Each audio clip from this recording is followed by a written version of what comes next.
Yohanes. Kita membuka kitab kita dari kitab Injil Yohanes. Kita akan membacanya dari ayat pertama sampai dengan ayat yang keempat saja. Kitab Injil Yohanes, pasal yang pertama, Injil Yohanes pasal pertama, ayat pertama sampai dengan keempat. Demikian firman Tuhan. Pada mulanya adalah firman. Firman itu bersama-sama dengan Allah, dan firman itu adalah Allah. Ya, pada mulanya bersama-sama dengan Allah. Segala sesuatu dijadikan melalui Dia, dan tanpa Dia tidak ada sesuatu pun yang telah jadi dari segala yang telah dijadikan. Dalam Dia ada hidup, dan hidup itu adalah terang manusia. Saudara dikasihi oleh Kristus, tema penting dalam Alkitab adalah kemuliaan Allah. Sebagaimana kita juga sudah dengarkan pada malam Natal kemarin. Dan seluruh Alkitab itu berbicara tentang kemuliaan Allah. Dan hari ini kita kembali akan sama-sama mempelajari tema penting itu, yaitu kemuliaan Allah. Alkitab dengan tegas mengatakan kepada kita bahwa dunia diciptakan oleh firman, diciptakan oleh kata. Dan kemudian juga Allah terus berfirman kepada manusia untuk mengarahkan hidup manusia, hidup dalam kemuliaan Tuhan. Dunia dicipta oleh Allah, maka dunia menyatakan kemuliaan Allah. Manusia dicipta oleh Allah, maka manusia harus menyatakan kemuliaan Allah. Manusia dapat terus menyatakan kemuliaan Allah kalau dia mendengarkan firman Tuhan, kalau dia hidup di dalam firman Tuhan.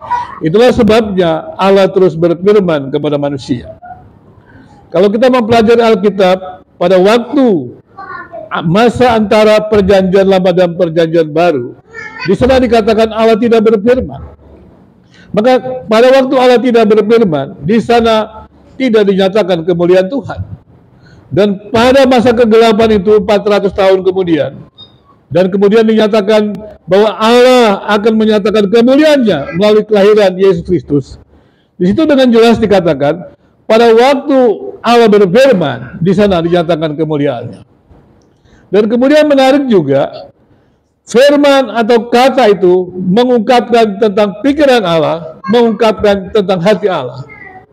Pada waktu Allah berfirman menyatakan terjadinya dunia ini, di situ menyatakan kemuliaan Allah. Pada waktu Allah mencipta, firman berkata, jadilah, maka dunia ini jadi. Dan dunia ini jadi menyatakan kemuliaan Allah.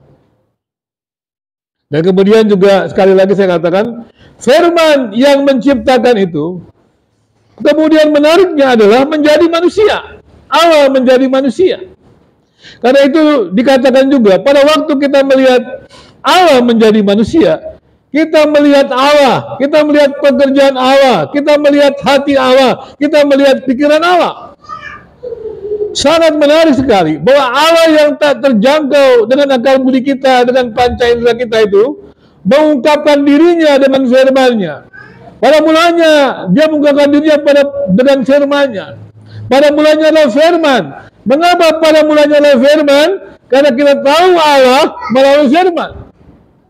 Dan kita tahu juga pekerjaan-pekerjaan Allah yang Allah lakukan melalui firman.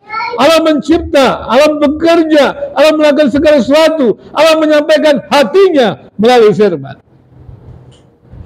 Dan kemudian pada puncaknya tadi saya katakan, pada masa antara perjanjian lama dan perjanjian baru, itu ada 400 tahun, di mana Allah tidak berfirman, karena bangsa yang dipilih Allah itu tidak memuliakan Tuhan, maka Allah tidak berfirman. Ketika Allah tidak berfirman, tidak ada kemuliaan Allah. Dan kemudian, sekali lagi, yang kita rayakan ini adalah Allah berfirman. Allah berkata, Allah berfirman. Allah, kemudian di sini jelaskan menariknya adalah firman itu menjadi manusia.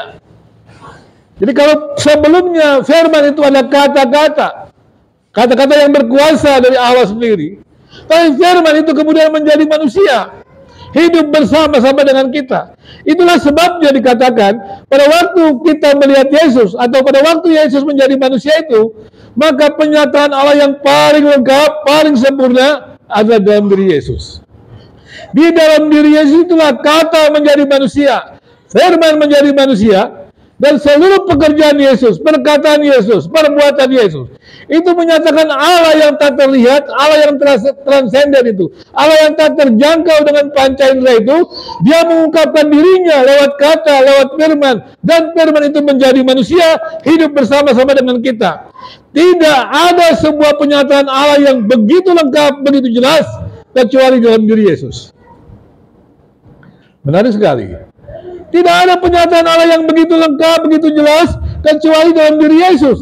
Allah menjadi manusia, keterbatasan manusia untuk mengenal Allah. Kemudian Allah oleh kasih anugerahnya menyatakan dirinya menjadi manusia. Itu adalah puncak penyataan Allah. Setelah itu tidak ada lagi puncak penyataan Allah. Setelah itu, barang siapa yang tidak percaya kepada Allah, tidak tunduk kepada Allah, tidak mentaati Allah, tidak hidup di dalam Allah, maka di situ ada hukuman yang kekal. Tapi menariknya sekali saya katakan tadi, Allah mencipta dunia ini, maka dunia harus menyatakan kemuliaan Allah. Allah mencipta manusia ini, maka manusia harus menyatakan kemuliaan Allah.